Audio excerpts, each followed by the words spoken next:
Press conference में आप आए, इसके लिए सबको धन्यवाद। आज आप आए हैं तो आपने देखा होगा कि मेरी इस बाजू पे काली रिबन बंधा हुआ है। ये काला रिबन केवल मेरी बाजू पर नहीं बंधा हुआ है, प्रदेश के लगभग 2000 डॉक्टर्स हैं जो विभिन्न जिलों में अलग अलग जगह पोस्टेड हैं। समस्त डॉक्टर्स आज ये काला रिबन बांध के अपनी ड्यूटी कर रहे हैं। कोई स्ट्राइक नहीं है आज, लेकिन वो आज विरोध कर रहे हैं काला रिबन बांध के, और शाम को 3 बजे हर जनपद में वो ज्ञापन देंगे माननीय मुख्यमंत्री जी को संबोधित करते हुए।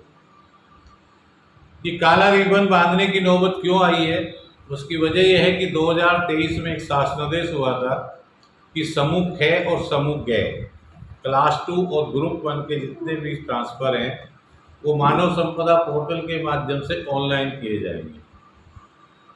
इसको कुछ विभागों ने लागू कर दिया है, कुछ विभागों ने लागू नहीं किया। जिन विभागों ने लागू नहीं किया उनमें एक हमारा विभाग भी है। मैंने पिछले वर्ष जो हमारे निदेशक महोदय थे उस समय डॉक्टर जयकेश पांडे जी, मैंने उनसे निवेदन किया था कि आप इसको ऑनलाइन लागू कीजिए, लेकिन उन्होंने ऑनलाइन लागू नहीं किया। और एक खुला रेट तय था है कि इस ग्रेड के 4 लाख, इसके 10 लाख, इसके 15 लाख। तो मैंने माननीय मुख्यमंत्री जी को शिकायत की थी, और मैं माननीय मुख्यमंत्री जी का धन्यवाद अदा करता हूँ कि जैसे ही उन्होंने संज्ञान लिया तो उसका नतीजा ये हुआ कि जो ट्रांसफर ऑर्डर डिस्पैच हो गए थे, पत्रांक संख्या सब कुछ हो गया था, वे ऐसे ऐसे रखे रह गए और समस्त ट्रांसफर निरस्त करने पड़े। लेकिन इस घटना से भी विभाग ने सीखा नहीं है। पूरा 1 साल हो गया, इन्होंने मानव संपदा पोर्टल पे ट्रांसफ़र के लिए कुछ भी नहीं किया। हमारे निदेशक महोदय वैसे तो ईमानदार छवि के हैं, लेकिन मुझे ऐसा लगता है कि ऊपर से इनके ऊपर प्रेशर है, क्योंकि इनके लाइफ में जहाँ जहाँ भी ये पोस्टेड रहे और जब से डायरेक्टर बने, इनकी कमीज पे कोई छींटा अभी तक नहीं पड़ा है। लेकिन ऊपर से जो दबाव है उसकी वजह से हमारे निदेशक महोदय भी ऑफलाइन ट्रांसफर करना चाह रहे हैं। क्या कर रहे हैं, इन्होंने ऑर्डर निकाल दिया है, ये ऑनलाइन नहीं कर रहे हैं। ये ऑफलाइन ट्रांसफर में 5 से 15 लाख का खुला खेल चलता है। इसका सबूत, वैसे तो कोई किसी के सामने पैसे देता नहीं, लेकिन सबूत यही है कि सब जब शासनादेश हो गया है तो आप ऑनलाइन क्यों नहीं कर रहे? होनी चाहिए। 2019 में 140 करोड़ की रिकवरी हमारे ऑडिट विभाग ने, पशुपालन विभाग ने निकाली, लेकिन 140 करोड़ की वसूली है जो डायरेक्टर बने आए हैं, जो रिटायर हो गए हैं, जो हैं अभी भी, जिनकी जेब में चला गया, 1 पैसे की वसूली नहीं हुई है। 140 करोड़ की वसूली सिर्फ उस समय थी, आज ये हजारों करोड़ की वसूली हो गई है जिसको इसकी जेब में जा रहा है। दूसरी चीज, फिट फॉर ट्रैवल सर्टिफिकेट 15 रुपए के हिसाब से बनते हैं, नियम है। फिट फॉर ट्रैवल सर्टिफिकेट केवल वो डॉक्टर बना सकता है जिस डॉक्टर के क्षेत्र में वो होगा, पेट लगती होगी। लेकिन हो क्या रहा है? और एग्जाम्पल, अलीगढ़ में पेट है तो अलीगढ़ का ही डॉक्टर बनाया जा रहा है, या आगरा में पेट है तो आगरा में फैक्ट्री है तो आगरा के डॉक्टर बनाए जा रहा है। हजारों बनाते जा रहे हैं आंख मीच के, जैसे सारी पेट उनके अस्पताल के अंदर ही आके लग गई हो। और एक तो गजब, आगरा में तो और भी गजब हो गया है।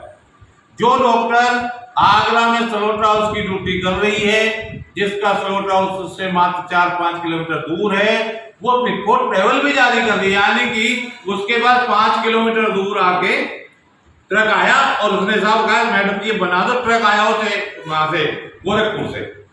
ऐसे ऐसे फर्जीवाड़े हो। और आगरा में तो यहां तक फर्जीवाड़ा हुआ कि जिस अस्पताल का जो बंद है वर्षों से, उस अस्पताल पे कोई पोस्टिंग नहीं है, उस अस्पताल के सर्टिफिकेट भी डॉक्टर अनुपम राजपूत बना रही हैं। और भी एक अजीब सर्टिफिकेट मुझे हाथ लगे, नोएडा में जहां कुत्ते बिल्लियां ज्यादा हैं, पशु भैंस कम है, साहब वहां का एक डॉक्टर भी फिट फॉर ट्रैवल सर्टिफिकेट बनाया जा रहा है। अलीगढ़ में आ रहे हैं, बुलंदशहर में आ रहे हैं। इस फिट फॉर ट्रैवल सर्टिफिकेट में बहुत बड़ी फौजरी हो रही है, बहुत बड़ी जालसाजी हो रही है। मेरा प्रमुख सचिव महोदय से निवेदन है कि सारी फैक्ट्रियों से फिट फॉर ट्रैवल सर्टिफिकेट जब्त किए जाए, जो खुलिया होता है जिसे कहते हैं कि खरीद बिक्री रसीद, वो रखनी फैक्ट्री मालिकों के लिए आवश्यक है। एपीडा में नियम बना हुआ है कि कहां से पशु आया उसका स्रोत आपको रखना पड़ेगा। आप ये नहीं कह सकते कि फिट फॉर ट्रैवल उसका काम था, जिसने पशु खरीदा उसका काम था रसीद रखने का। नहीं, ये फैक्ट्री मालिकों की ड्यूटी है कि उन्हें समस्त रिकॉर्ड रखना पड़ेगा। प्रमुख सचिव महोदय, हर फैक्ट्री पर अलग अलग एडी स्तर के अधिकारी को भेज दीजिए, AD1 स्तर, नोट AD2। हर फैक्ट्री में हर जनपद में अलग अलग एडी बन जाए, वहां से सीज करें और फिर देखेंगे कितना बड़ा घोटाला हो गया है। यदि कोई फैक्ट्री वाला यदि वो कहे कि मेरे पास कागज नहीं है, तो एपीडा के नियम के तहत उस फैक्ट्री को तुरंत सीज किया जाए। जिस डॉक्टर के सर्टिफिकेट हैं उसको जालसाजी में अंदर किया जाए। जिस क्षेत्र में लेवी हो रही है, लेवी की चोरी हो रही है, एंटीमार्टम लेवी की, पोस्टमार्टम लेवी की, रिपोर्ट ट्रैवल लेवी की, उन सीवीओ और उन एडी को तुरंत तत्काल भाव से सस्पेंड किया जाए, नहीं तो ये राजस्व चोरी कराते रहेंगे। डॉक्टर राजेंद्र प्रसाद को तो 1 मिनट भी इस विभाग में नौकरी करने का हक नहीं है। डॉक्टर राजेंद्र प्रसाद को सस्पेंड ही ना किया जाए, इनके खिलाफ FIR भी की जाए। माननीय हमारे अपर मुख्य सचिव महोदय, आपने 17 मार्च को एक शासनादेश जारी किया था कि जितने भी ये फैक्ट्री में ड्यूटी लगती है वो एक बार में 1 वर्ष लगेगी और पूरी लाइफ में 2 वर्ष लगेगी। इनको तो 10-10, 15-15 साल हो गए और आपके 2 महीने आपके शासनादेश को जारी हुए हो गए। एक डॉक्टर की ड्यूटी डॉक्टर राजेंद्र प्रसाद ने नहीं हटाई। एक डॉक्टर की ड्यूटी किसी भी सीवीओ ने रिकमेंड नहीं की कि हटाई जाए। महोदय, अपर मुख्य सचिव महोदय, या तो अपने शासनादेश को लागू करा दीजिए या शासनादेश जारी करना बंद कर दीजिए। यदि आप अपने शासनादेश को रद्दी की टोकरी में डलना चाहते हैं, डल रहे हैं, आपका शासनादेश सीवीओ डॉक्टर राजेंद्र प्रसाद ने रद्दी की टोकरी में फेंक दिया है, महोदय इनको तुरंत सस्पेंड कर दीजिए। और महोदय यदि नहीं करते हैं तो फिर एक लेटर निकाल दीजिए कि मैं आगे से कभी शासनादेश जारी नहीं करूंगा, क्योंकि आपके शासनादेश को तो कोई मान ही नहीं रहा और ना आपकी पद की गरिमा को कोई मान रहा है। आप विभाग के हेड हैं, आपको सर्वाधिक पावर्स हैं, लेकिन आपके आदेश को तो सुन ही नहीं रहा हमारा विभाग। हमारा विभाग का मतलब एक समस्त अधिकारी नहीं, वे अधिकारी जो स्लॉटर्स की ड्यूटी कर रहे हैं, वे सीवीओ जिनके क्षेत्र में स्लॉटर हाउसेज हैं, और हमारे डॉक्टर राजेंद्र प्रसाद।